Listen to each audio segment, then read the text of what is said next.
So, good evening and welcome to another Frome for Thought, a programme of digital content from the team behind TEDxFrome 2021. We're looking forward to sharing news of our TEDxFrome live event, which is going to go ahead in March 2021, and we'll let you know about that very soon. In the meantime, what we've been doing is taking the opportunity to invite speakers from Frome and further afield to share their idea worth spreading. This is the concept behind TED in our short form digital programme. We've had lots of great interviews, panel discussions and talks already, which you can catch up on TEDxFrome YouTube channel and our Facebook account.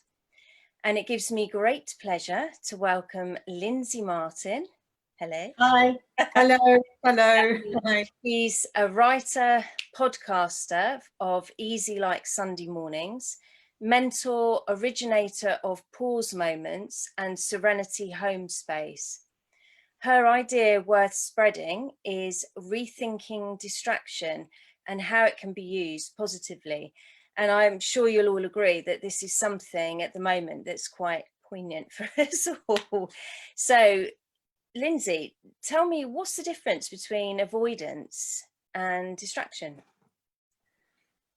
Well, we use both of them when we have times when we're confronted with something that we don't want to do or that's distressing, or when we might have fears or other emotions which we don't really want to deal with. So when we play the game of avoidance, what we're doing there is it might appear okay at the time, but really it's not that ideal in the long run. Whereas distraction, although it's put into the same toolbox, you could say, as avoidance, it's also a way of coping mechanism for day-to-day events. But because it's a temporary thing, and it's a bit like having an unwatched simmering pot. If we don't deal with it, at some point it's going to boil over. Okay. So the point of distraction is that it's temporary, that we know that we have those things to go back to, but we're using some sort of technique to just take a step away for a short time.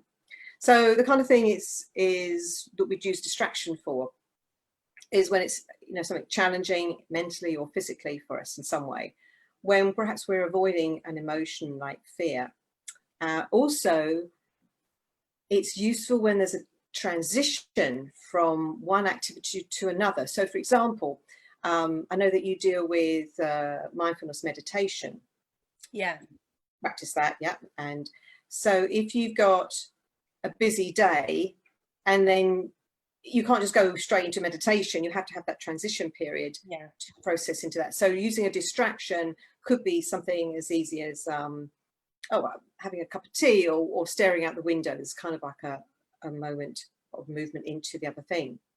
So I call this mindful distraction, and it's really good for mental health because what it's doing is it's allowing us to deflect from those constant thoughts which are playing on our mind if we're struggling, or the what ifs or the catastrophizing, to quote a therapy term.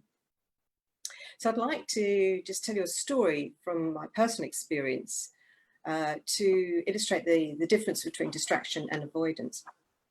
I was attending a funeral recently online, and it was, I felt very emotional. There was very kind words from people, poems, very thoughtful music, and I was looking at the very nice coffin with the yellow bouquet of flowers on it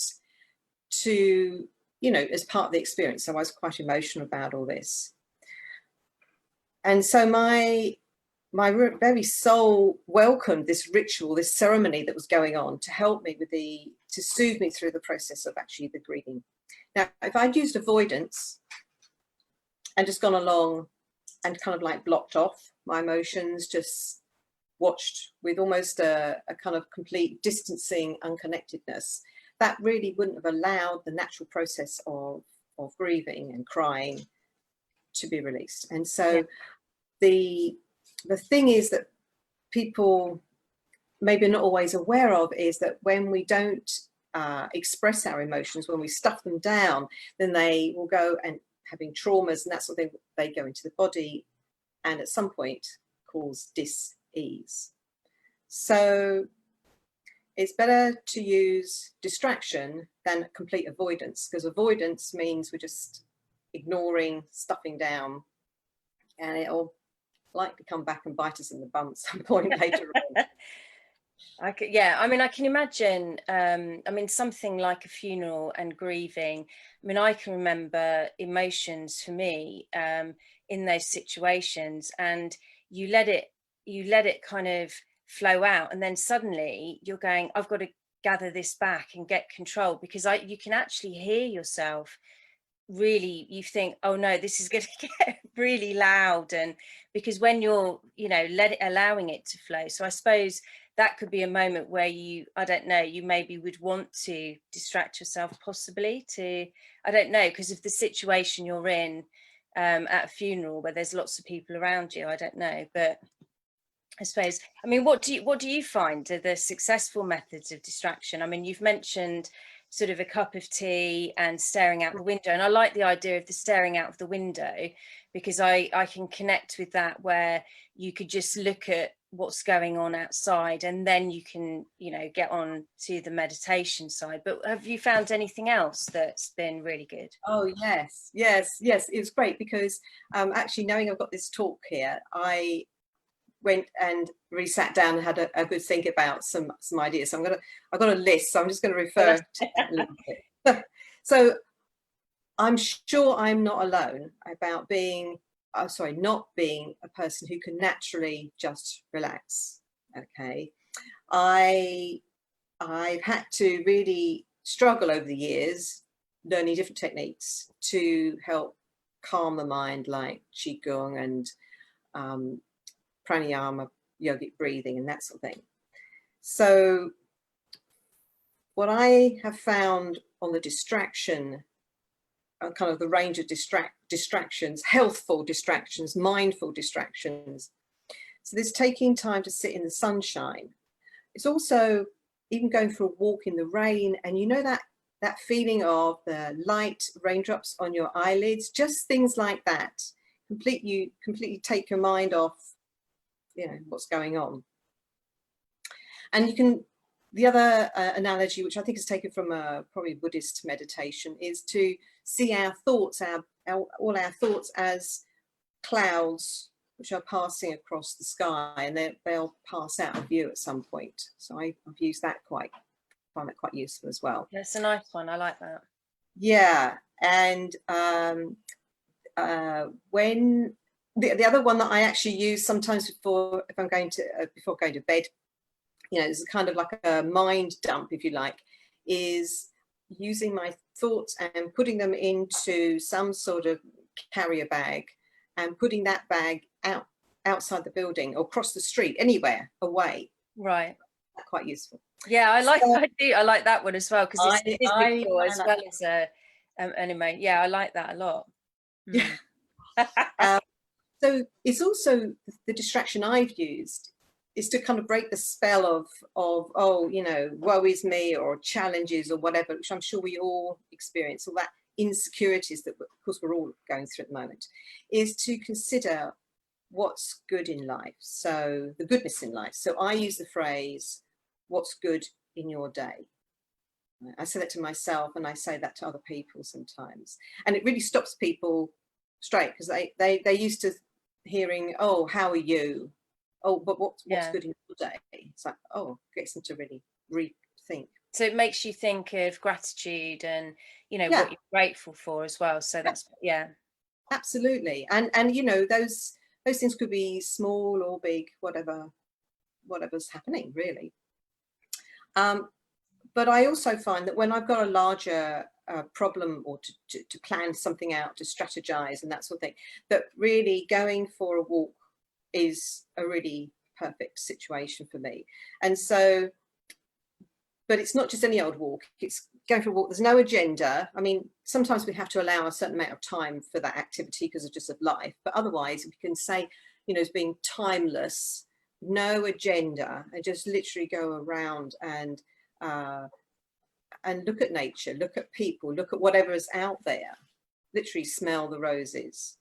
I found that absolutely fantastic during lockdown, because you know, the walks and everything, it really did take your mind off the worry about what was happening, because it was so, you know, we'd never heard of this before, and you know, it was changes every day. So actually getting out there, and we were so lucky with the weather as well, which was incredible. So you know, it did make such a difference. So you were exactly right, it was great. Yeah.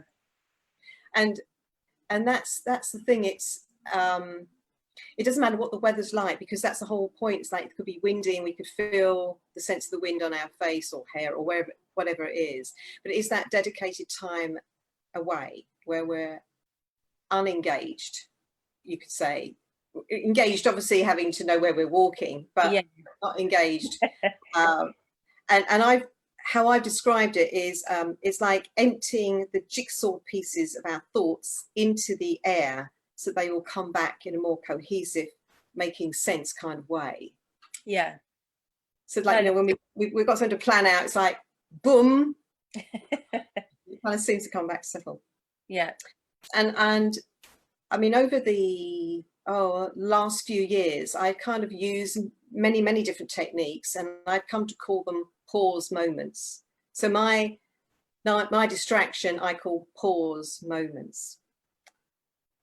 And I would say that it's more mindful, conscious distractions, rather than just using distraction as a way, you know, with thoughtless distraction. It's kind of a planned, dedicated distraction. I think you're right, because I think it's quite easy, isn't it, to distract yourself, and then when do you stop distracting yourself? You know, when there's something, you know, I mean, I can be like that if there's deadlines, and I sort of push the deadline right to the last minute, but I'm constantly sort of saying, well, if I'm going to go for a walk now or whatever, and then it's like, what's the next one? And actually, what, you know, that's the thing, isn't it? It's saying, once you've done that, you've had that distraction, it's bringing it back, isn't it? So that you do face whatever it is that you're, you know, not needing time out to do.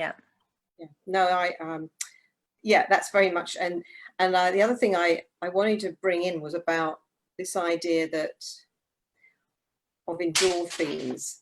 So we have, so you know, when we chatted beforehand, we were saying about creativity, and so you have distraction and the creative brain. And so a study was done, I'm just reading from here, a study was done on creative people using distraction techniques that showed their brains found new ways of using that information, and that distraction was a catalyst for creating new perspectives and being resourceful. So I thought that was quite interesting to know. Definitely. And also you can use distraction to reduce food cravings. And so there's another thing, they did another study there, was shown that if we, because, you know, I'm not going to get into this huge subject of, you know, overeating and all that, but one of the key things, and, you know, I know this for myself, when I eat chocolate, for example, right, it gives me some sort of sense of soothing, right? You know, I enjoy it. I'm doing it because I enjoy it and it's soothing. However, you can get the same neurological comforting when we're doing a distraction, like watching a silly game, or, you know, those cat and dog videos on YouTube and stuff. So it provides that neurological comforting, which we get from food. So the idea is that you watch those videos and play those silly games, and then you don't eat so much. Yeah, right. Okay, I'm going to take that. So if somebody wanted to kind of train themselves, so like you're saying, it's making sure that it's a planned, what kind of tips would you give so that they can use it in a positive way? Right, yeah. So one of the key things is about cultivating self-awareness, and that we get, so it's getting to know ourselves. It's like getting to know when we're avoiding, when we're, you know, getting to be tired, overtired or fidgety, when we're not really, we're just using those physical responses, I should say, to something we want to avoid. And so that's all part of cultivating that self-awareness. And that comes through many techniques. I mean, through when we meditate, and when we kind of do yoga, when we do any of those sort of more self-nurturing, self-cultivating systems, we do get more sensitive with how we are, and getting to know ourselves, right? Yeah. And the key thing is, like, when we've, like, I've noticed this, it's like, you know, I'm a striver, I'm striving. Okay. And then when I take some time out, I get guilty or ashamed or angry with myself. And yet I'm learning to say stop when those little messages come in. Because let's face it, when a cat or dog takes a nap, they don't feel guilty, do they? No, and it's constant. It's giving myself permission, you know, to take those pause moments and to be conscious of that distraction, but also, like you just said, kind of bring ourselves back to then easily get back on track, you could say. It's like being kind to ourselves. And so this is all about, these are kind of not things that we are normally brought up to recognize. So it is like a relearning new habits or changes to our behavior, new rituals. You know? And so the fact is that so many people now are getting to that point of overwhelm, of burnout, of what I call cracking. And in society, when we've learnt that sort of traditionally what it was, our self-worth and success was related to how much we achieved, how much we got done, how fast we did it, then I think that means we need to say stop and reassess about that.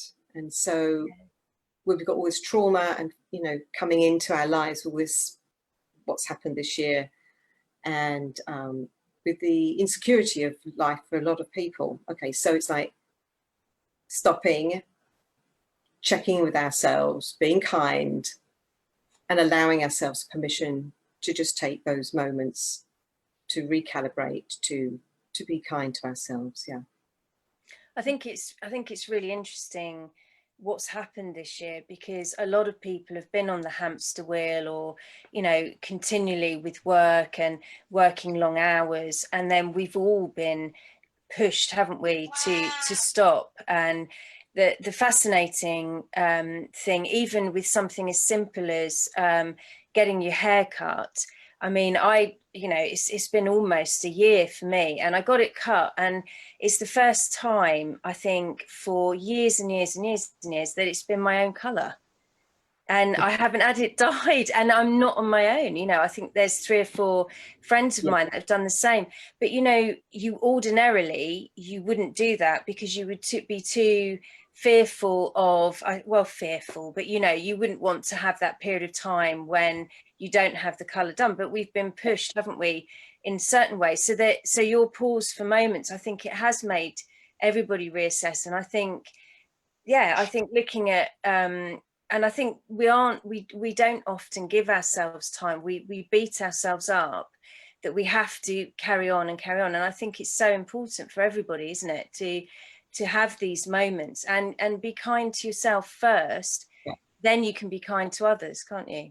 Oh yeah, yeah, yeah. So I think one of the ways that